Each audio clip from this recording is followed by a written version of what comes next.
Behind the headliners, rock thrived with cult favorites and near misses that slipped past the charts.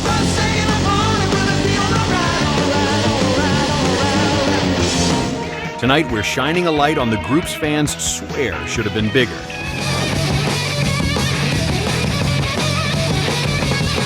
Here are 10 underrated rock bands that deserve a second spotlight.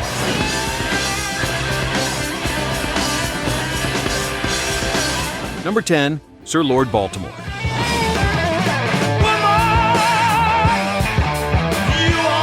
From the gritty heart of early 1970s Brooklyn, Sir Lord Baltimore delivered a searing sound that sent seismic waves through the burgeoning hard rock underground.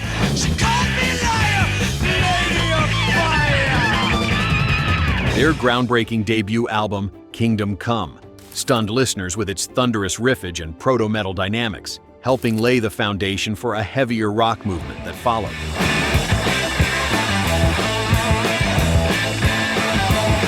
Alongside their cult classic title track, Hellhound further cemented their status as revered pioneers among genre devotees.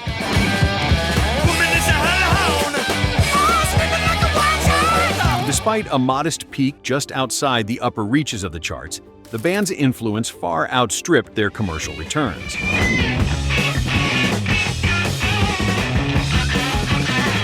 Produced by Mike Appel, later known for managing Bruce Springsteen, the trio's raw energy and fuzz-laden production distinguished their self-titled debut in 1970.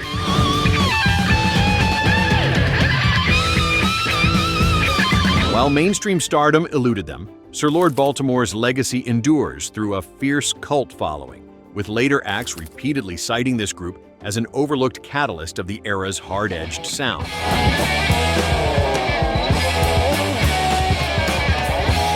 Their story is one best experienced with volume set unapologetically high.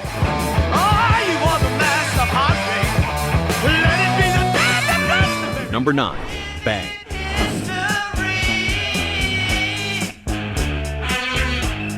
In early 1970s Philadelphia, Bang carved out their heavy, unpolished sound with tracks like The Queen driving underground word of mouth.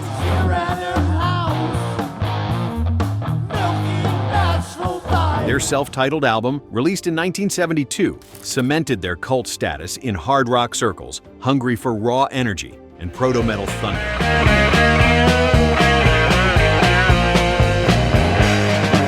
Alongside the anchor song, Questions stands as another signature cut, showcasing the trio's knack for bruising riffs and melodic flourishes that set them apart from more mainstream acts of the era.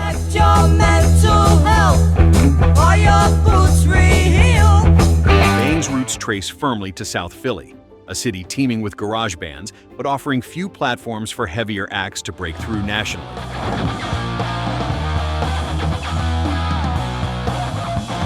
The group's major label debut arrived via Capitol Records, ensuring some distribution but limited radio play, which kept them hovering just outside wider acclaim.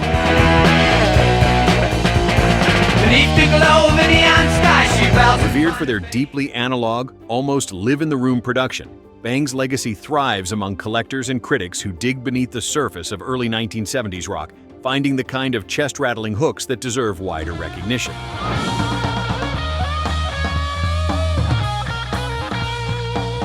Number 8, Lucifer's Friend.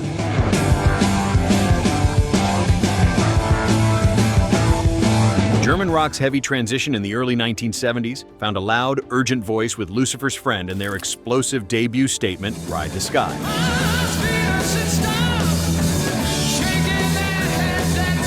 This trailblazing single, with its galloping riffs and John Lawton's powerhouse vocals, set them apart from the more mainstream sounds coming out of Hamburg at the time.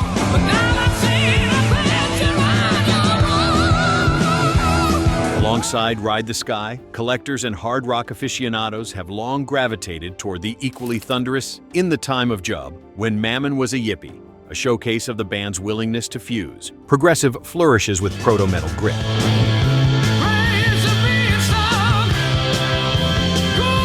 Their self-titled debut arrived in 1970 and, despite not storming the charts, has since grown in reputation, sometimes fetching high prices among vinyl seekers who recognize its pivotal influence.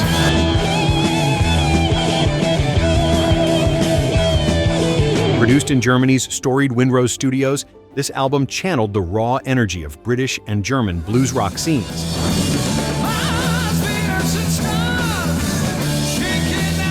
Revered by critics and a select cadre of hardcore fans, Lucifer's Friend remains a cult favorite, whose reputation has only deepened with each rock revival.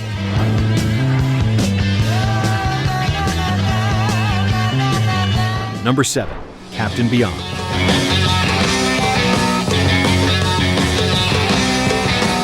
On the early 1970s Los Angeles live circuit, Captain Beyond cut through the haze with a sound that straddled heavy grooves and psychedelic intricacy.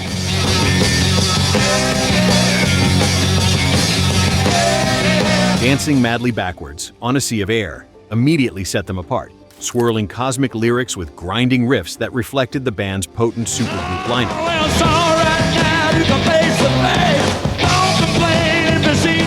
Their debut album, released in 1972, became a touchstone for those who haunted record shops seeking deep underground sonic adventures.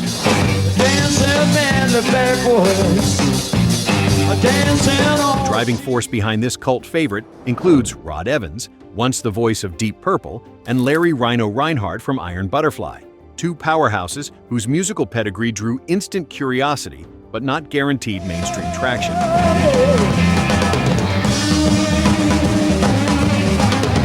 Alongside Dancing Madly Backwards, the band found their followers with Mesmerization Eclipse, another standout cut from their debut.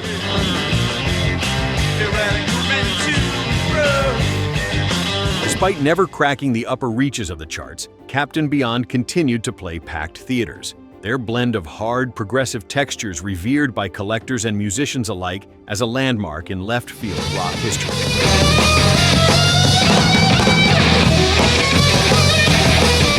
Number 6. Trapeze.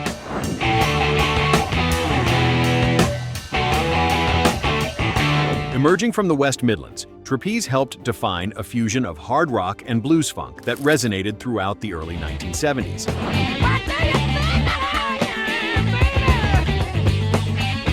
Their signature track, Medusa, anchors this era, emblematic of the volatile chemistry created by Glenn Hughes, Mel Galley, and Dave Holland.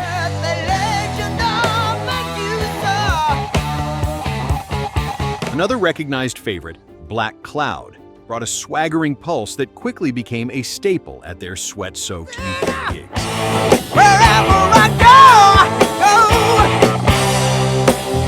Even though Medusa cultivated a devoted cult following, the band never cracked into long-term radio dominance. But their 1970 album of the same name is often cited as their creative zenith.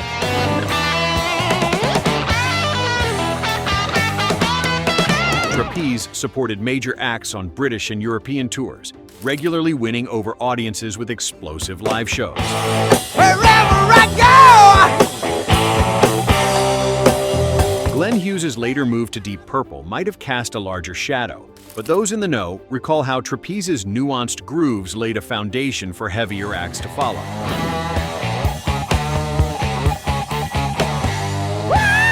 Despite strong admiration from peers, their presence on the charts hovered modestly below the limelight, sealing their status as underrated legends in rock history.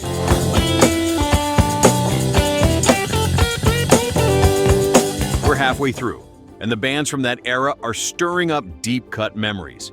Which of these underrated acts did you champion, or discover years later through a crate dig or playlist?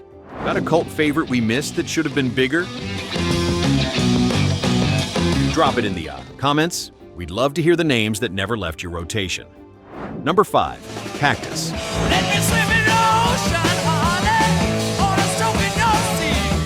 If you listened to Deep FM radio in the early 1970s, the fuzz-charged sound of Parchman Farm was unmistakable.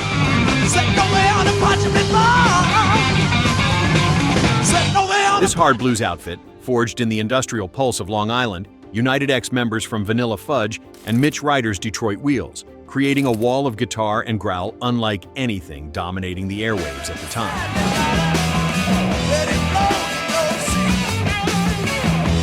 Cactus built loyal followings with the relentless energy of tracks like Evil and the searing slide work powering this band's centerpiece. I just wanted you, brother. You better watch your head. Their 1970 debut on Atco Records earned them passionate fans and critical recognition, even if their signature grit kept them just outside the mainstream spotlight.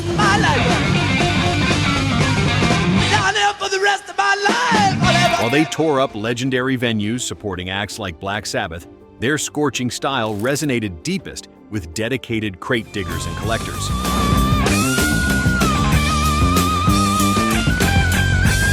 For all their technical prowess and on-stage ferocity, Cactus thrived as a cult favorite, a group whose best moments feel like secret transmissions from the loudest corners of the era's underground rock scene.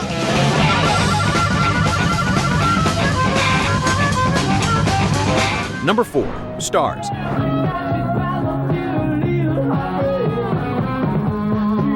If you listened to late-night FM radio in the late 1970s, you probably caught Cherry Baby cutting through the static. Cherry baby,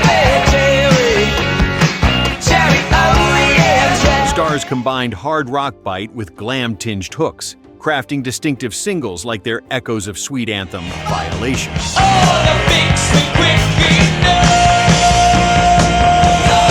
Hailing from New Jersey, Starz debuted on Capitol Records in 1976 with an album that quickly developed an underground following, despite never cracking the very top of the charts. My dreams fly across the endless. Their cult status was cemented by opening slots for acts like Kiss and Aerosmith, propelling songs from their eponymous debut and follow-ups into the hearts of devoted fans.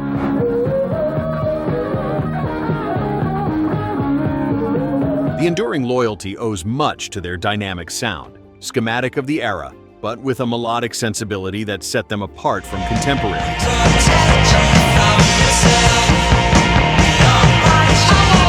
While Cherry Baby remains most closely associated with their legacy, Cherry baby, cherry. tracks like Sing It, Shout It have also become fan favorites over time.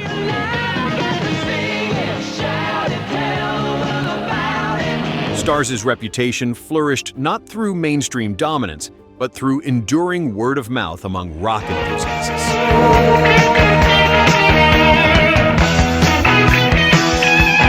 Number 3. Angel.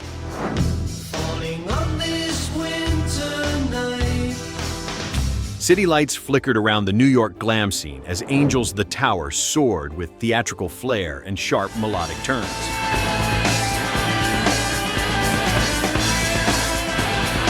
Alongside this show-stopping track, the band crafted their signature sound in Tower and Rock and Rollers, each built upon Greg Giuffria's glimmering keys and Punky Meadows' guitar flourishes.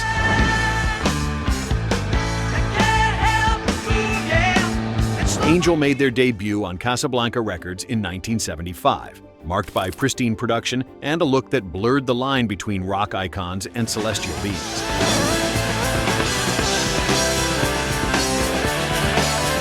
Despite an eye-catching presence and wild stage shows where all-white outfits counterpointed the leather and studs around them, the group's music rarely climbed far up the charts.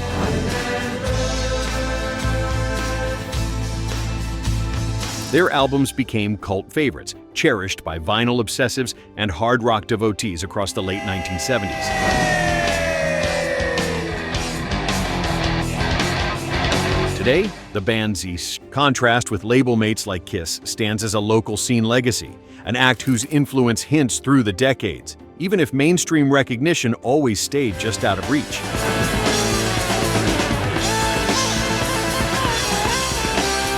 Number 2. Montrose.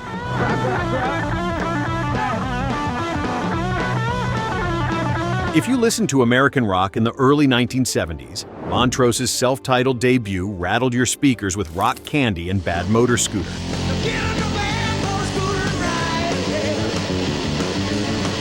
Formed out of California in 1973, this lineup fused the searing guitar work of Ronnie Montrose with the raw vocals of then-unknown Sammy Hagar, forging an underground classic that inspired countless future bands.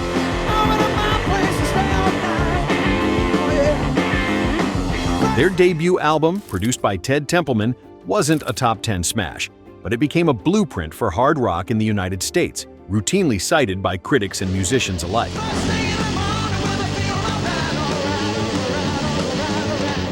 The record's opener, a raunchy statement of intent, was complemented by the thunderous hit Rock Candy, capturing the energy of their legendary live shows with gritty authenticity.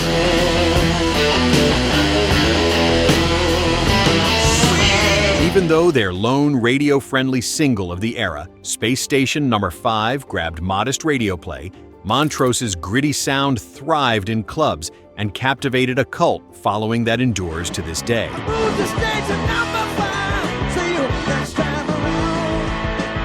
Such rapid impact, without commercial dominance, continued to influence generations beyond the decade.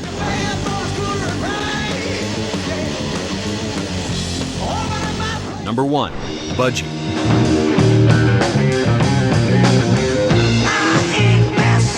Welsh hard rock trailblazers. Budgie carved a fierce legacy in the underground scene of the early 1970s, holding their own among bigger names while never quite reaching mainstream embrace.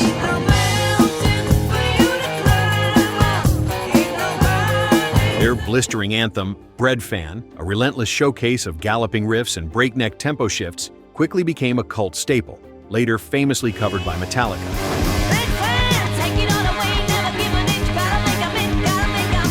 Another essential track, Crash Course in Brain Surgery, further exemplifies their inventive blend of heavy blues and proto-metal thunder.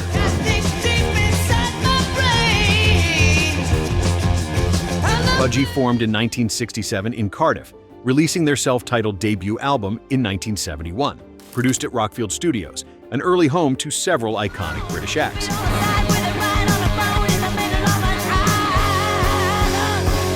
Their most acclaimed album, Never Turn Your Back on a Friend from 1973, delivered not just raucous sonics, but a subtle wit that set them apart from their peers.